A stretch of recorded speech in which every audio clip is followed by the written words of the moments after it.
כמה שעות שנדבר בלי שכל וגם בלי דאגות, עוד כוס עליי, עוד שתיים אולי, התחלנו. חברים יקרים של שלום תוקומן, ברוכים הבאים לשידור השבועי שלנו. ברוכים הבאים לשנה העשירית שאנחנו איתכם. תהנו. את מוזמנת לקפה אבל אפשר גם בלי. תמיד כולם קראו לך הזהב של השכונה, אבל היום שלי בכל המדינה, תגידו מי הכי יפה בכל העיר? עונים לי היא הכי יפה שאני מכיר. אוקיי, כולם! כל סופה Amigos de Shalom Tucumán, bienvenidos a este momento de encuentro semanal. Bienvenidos a los primeros 10 años de nuestro envío en el canal 12 de CCC. Una ventana abierta del judaísmo para toda la provincia de Tucumán. Disfrutemos juntos de este momento.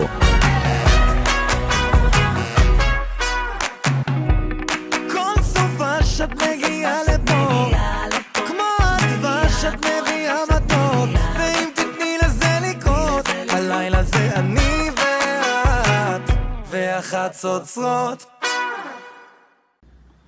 Parashat Naso, que es el texto que leemos esta semana, comienza en el capítulo 4, versículo 20, y se extiende hasta el final del capítulo 7 del cuarto libro de la Torá, Sefer Bemidbar, libro de Números. En este texto, entre otras cosas, se alude a las ofrendas que trajeron las 12 tribus cuando inauguraron el santuario. Y ese santuario es una réplica, de acuerdo a lo que nos enseñan nuestros maestros, a la creación divina. Así como Dios creó para toda su creación este mundo, la comunidad de Israel en el desierto construyó su santuario como devolución a esa espiritualidad que había nacido. Estamos en el Shabbat posterior a Shavuot, tenemos la ley, tenemos la responsabilidad de hacernos cargo de esta trayectoria. Y cada uno de nosotros en estos días debe asumir esta bendición trascendente.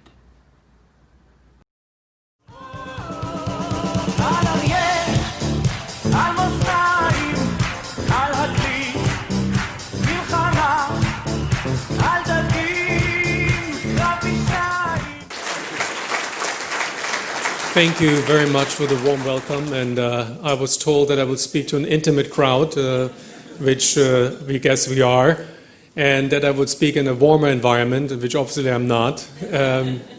But nevertheless, I took the journey here from sunny Miami, warm Miami, to New York, because it's important for me and to speak at a group who dedicated itself so much to not only to keep the memory of the Holocaust alive, but to learn from the Holocaust. And for me, this is a personal story, as you heard, because not being a son of a survivor, but a son of a perpetrator, is a heavy burden. And with that burden, I had to grow up.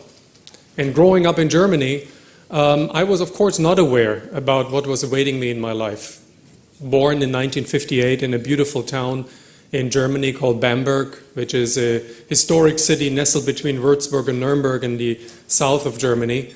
A city full of history, untouched by wars, is 1,000 years old. We were made aware as children that history is alive, that history is part of us, that history we need to learn from. But as a child, I learned very early on that certain aspects of history the adults would not talk about. The recent history. And the recent history was very much present. Because I knew as a child already, 7, 8 years old, that there was a war. That there was a war which Germany lost. And it was evident that Germany lost that war because there were more than, in our town at least, 15,000 American soldiers and family members living in a city of 75,000. This was a presence that one could not deny or overlook. And when I asked my parents about that war, they were very tight-lipped. I should not know anything about it. The past is past, we moved on. But slowly but surely my father started to talk about that war. Proudly though, telling me stories about that war as the best time of his life, in which he served as a tank commander, one of the youngest tank commander, under the command of General Guderian, the father of the German Blitzkrieg, and battled on every war front that Germany opened in the war. The elite units that invaded Poland on September the 1st, 1939, then France in the summer of 1940, and following the Soviet attack on the Soviet Union in the summer of 1941. And that's what he told me about that war, is the knight in shining armor story. The man on the tank, the officer on the tank, a young officer storming forward, conquering foreign country. And for me as a child, this was of course a almost mythic story, a story that I identified myself with, and I looked up to my father as a hero, specifically knowing that my father was awarded the Knight's Cross by a man whom he adoringly referred to as his Führer, Adolf Hitler. And this Knight's Cross he showed to me repeatedly. He showed it to me and wanted me to be aware that his father was a hero. And this message was reinforced by his old war buddies, who came to visit our house at least once a year to celebrate the good old times. That's the way they referred to the war. My mother told me a completely different story about that war. The war's horror is catastrophe, the war that led to the loss of everything that was dear to her. She was an ethnic German, a Sudeten German, growing up in the territory of the former Czechoslovakia, in which ethnic Germans lived for hundreds of years. And as a result of the war, she had to flee. Her parents were evicted, lost everything, a beautiful villa, a flourishing business. And so for her, the war was a catastrophe. So two stories formed in my mind. The war is glory, the war is horror. But very early on, I learned that there was something else about that war. And it had to do with our house. Growing up in a house in this large two-story massive building in downtown Bamberg, there was something unique about that house. The entire second floor was occupied by a lady that my mother referred to as the landlady, and I should only talk to her when spoken to. And she was a countess, my mother said. And in the hallway of this building was a portrait of someone that I didn't know who that was, hanging on the wall right next to the wooden stairway leading upstairs to her apartment. And it depicted an officer in uniform, like I saw pictures of my father at home, with officer's insignia, the officer's cap, and the cross around his neck. When I asked my father who this man was, my father referred to him as a traitor. Now, I knew as a child that a traitor is a bad word, but how can a man who looked like my father be bad, and my father who looked like him be good? Naive question of a child. And later I had to reconcile these two worlds when I learned that the man who was depicted on the portrait was no other than Count Klaus von Stauffenberg, the German colonel who was leading the assassination attempt on Adolf Hitler on the 20th of July 1944. And the widow, the lady upstairs, was his widow, Nina von Stauffenberg. And from her I later learned the story about her husband, and that there was another Germany of people that looked like my father but did something very different, that followed the moral compass and acted, and my father didn't. And I asked myself why. And this question, why and what happened, surfaced almost brutally in the summer of 1972, that we as young Germans had to deal with it. In the summer of 1972, the Olympics in Munich, Germany. And you ask yourself, what is the correlation between the Olympics in Munich in 1972 and the past and the dealing with it? Well, there was first of all the fact that the Olympics in Germany in 1972 were supposedly the event that should demonstrate to the world that this is a different Germany, not the Germany of 1936 that Adolf Hitler abused for propaganda purposes. And these Olympics were opened by a chancellor or a prime minister who himself was a victim of the Nazis. His name was Willy Brandt, who was elected in 1969. And he wanted to make sure that Germany should not only not forget the past, but should deal with the past. He was the first post-war German politician who in December 1970 traveled to Poland and in front of the Warsaw Ghetto Memorial sank on his knees, bowed his head, and asked for forgiveness for the sins that Germany committed. And I remember that day, I was 12 years old, because my father slammed a newspaper on the breakfast table with the headline and a picture of the Chancellor on the front page. And he yelled and screamed, with red-faced, that another traitor was among us. Wieder ein Verräter, again a traitor, because there was nothing to forgive for my father at least. And this chancellor, with this tremendous moral standing in the Western world, opened the Olympics to a great fanfare. And I remember this day, we were sitting at home in the front of the TV, my father invited friends over, and after the chancellor opened the Olympics, all the teams paraded into the stadium, And one of the teams parading into the stadium carried a flag with a star inside. Now, at that moment, nobody talked in the room, as if a ghost appeared on the screen. For me, as a 14-year-old young man, that was a team, I learned that this is a flag of the state of Israel. It didn't mean anything for me. It was a flag of another state. But the reaction of my parents was so funny, and I heard about the history at that point in time. It was not omitted. We learned about it in school, that during the Second World War, which the Nazis triggered, in which 80 million people perished, among them were 6 million Jews. But it was conveyed to us as part of collateral damage of war, not the uniqueness that we later had to deal with.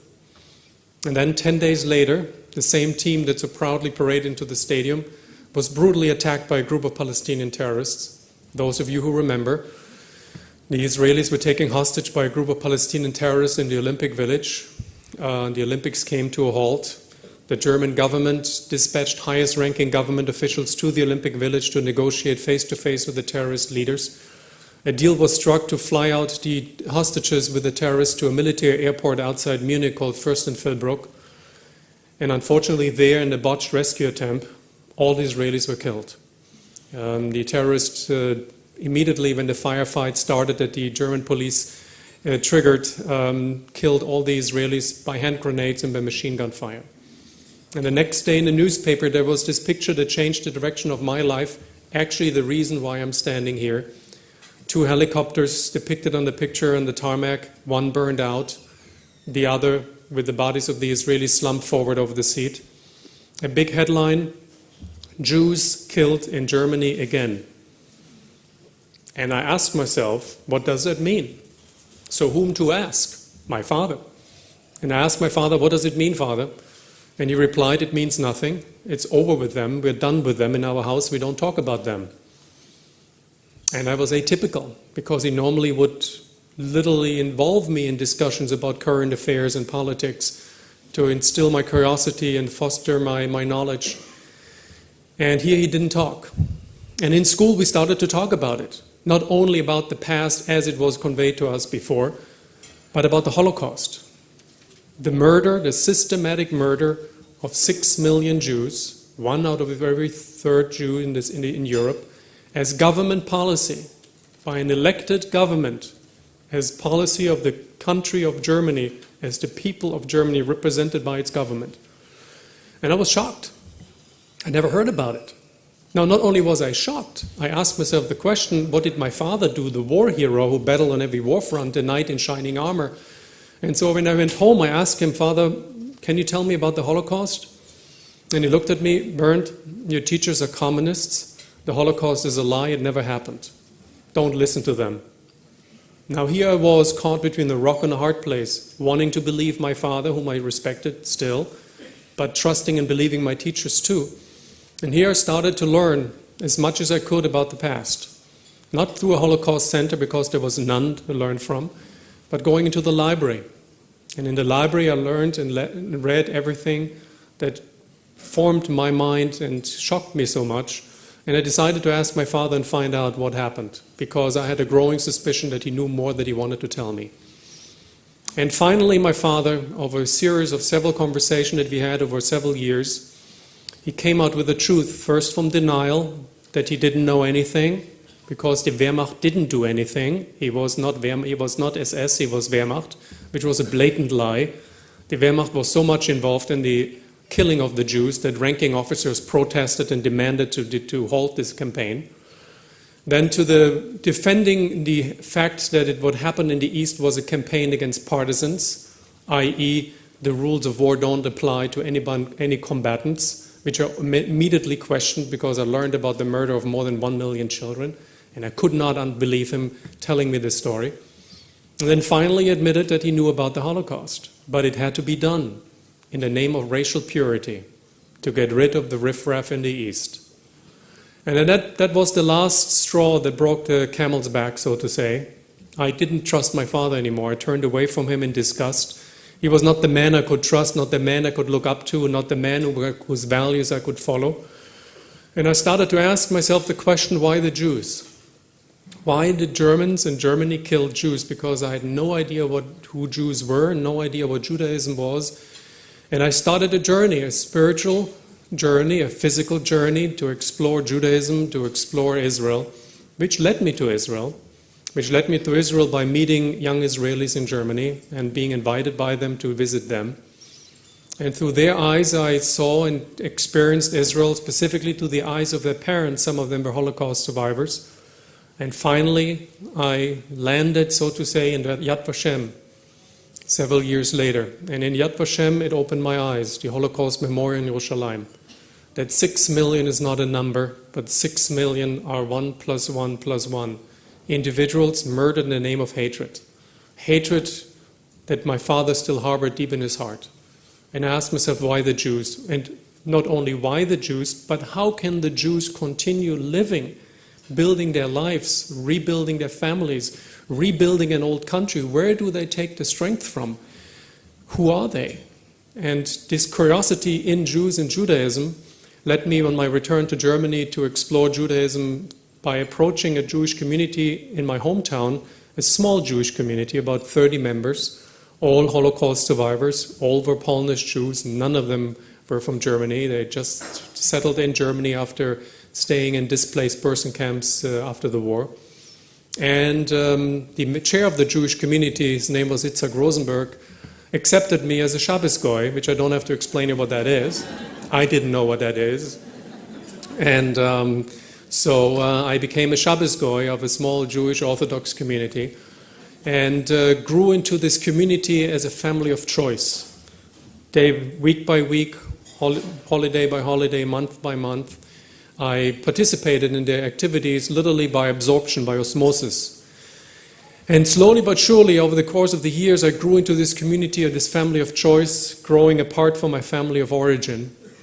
And finally, came to the point where I felt more comfortable and more at home in this spiritual world than in the world that I was coming from which I was pushed away also because my parents and my father specifically demanded that I should make a decision where I want to belong to.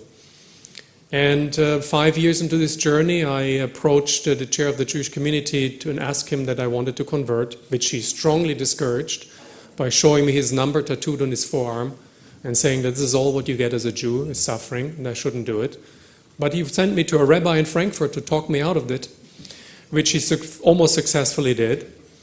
But he took me under his wings, under his spiritual wings, so to say, and I learned over the next following 2 years, I got a formal education in Judaism, and in the fall of 1986, I underwent a formal Orthodox conversion. And that was followed by my decision that I had to leave Germany. They could not stay in Germany anymore. And in January 1987, I made Aliyah. And within 60 days, actually, after I received my conversion certificate, I made Aliyah. And arrived in Israel without family, alone, not knowing anything about the language, its people, nobody. And joined the kibbutz. After 6 months, finally learning some Hebrew, I was assigned to a hospital by the Jewish Agency and the Absorption Ministry, where I absolved all the necessary courses that I had to undergo in order to obtain my Israeli license. And then was drafted immediately in the military because I accepted Israeli citizenship on my arrival. And in the military, after 6 months in the military and then joining the officers' course, it hit me hard.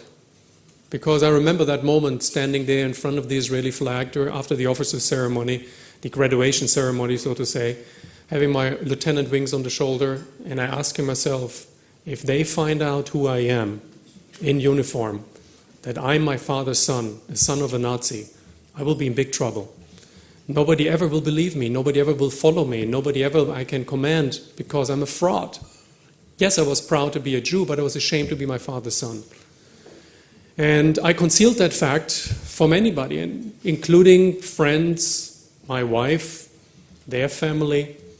I concealed my past. I literally threw my past in a closet and tried throwing away the key. And that was, of course, a bad idea. Because years later, when we were living in the United States, where I underwent my specialty training, my son, who is now 24, asked me a simple question. He was 14 years old, 10 years ago. He asked me a simple question. His name is Tal. Dad, who is my grandfather? And at that point in time, I had to make a decision if I want to live in the closet or if I want to come out of the closet. And I told him that, what happened. And his reaction as a nice 14-year-old Jewish boy growing up in the United States attending Jewish schools, he said, "That's a cool story, Dad. Let me share it with everybody." Now, I had to tell him to hold the horses because I was fully aware that there would be complications by that sharing, and that actually it happened without me knowing, and I was not there at that time. He shared this story during a family history class in this Jewish school. I was told that he raised his hand, and when this question came, what did your grandfather or grandparents do? He blurted out, "Yeah, my grandfather was a famous Nazi." Now, that led, of course, to an immediate conversation with the principal and the rabbi, who thought that my son lost his marbles. And I remember that conversation. And the principal asked me, "Can you explain what happened?" And I told him it's not my son's fault. And I told him the story. And the rabbi looked at me and said, "You have to share this story." He was very serious. I said, "I can't. I never did." He said, "You should. Because it's good for the neshama, for your soul, and it's good for us." And so I shared the story for the first time in my son's school, and I knew that it was the right thing to do immediately after I shared, because the weight was lifted off my shoulders. I had nothing to fear. There was no more shame. But there was only one question left. What happened? Why did I never close the circle of life that I opened so many years ago? And I never dared to close. I had to go back home. Home was Germany. And after almost 20 years, I took my son and I visited my parents at the only place I knew I could visit them, the cemetery. And ironically or tellingly, I found their grave located almost 2 to 3 rows parallel to the wall that separates the Jewish from the Christian cemetery. Even today, it's kind of eerie when you visit my parents' grave. You can find it in the cemetery in Bamberg. And there, standing in front of my parents' grave, I was speechless. I didn't know what to say. So I told my son, the only thing what I can tell you that it's a telling sign that your grandparents, my parents, are buried in the shadow of history. Because they never escaped the shadow of history. They never were able to step out of that shadow. So even in death, they live in the shadow.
וואו. כן? וואו, איזה דבר טעים. מה זה?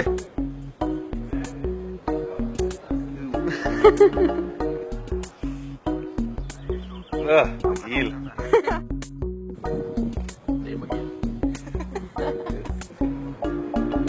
מה זה? מטה. מה זה הדבר הזה? יו, קם. מטה. מאיפה אני יכול לקנות את זה? בדרום אמריקה. אני אבוא לשם. שלחו אותי.